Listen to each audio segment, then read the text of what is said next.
This is Io, one of Jupiter's moons, and it is unlike anything else in the solar system.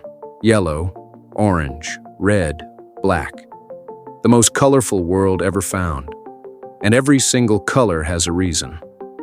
Io has over 400 active volcanoes, all of them erupting. The surface never stays the same. New lava covers old lava. Mountains rise and collapse. The entire world is being rebuilt, continuously, by volcanic forces unlike anything on Earth. Yellow and white, sulfur deposits. Black, fresh lava. Red, older sulfur compounds cooling over time. Io paints itself, one eruption at a time. The reason is Jupiter. Jupiter's gravity is so powerful. It stretches and squeezes Io as it orbits. That constant squeezing generates enormous heat deep inside. And that heat has only one way out. Through volcanoes, some of them powerful enough to send material hundreds of kilometers into space.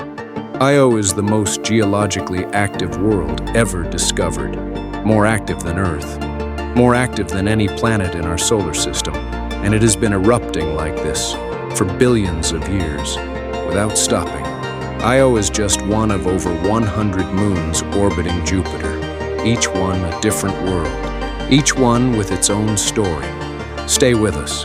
The next journey is already waiting.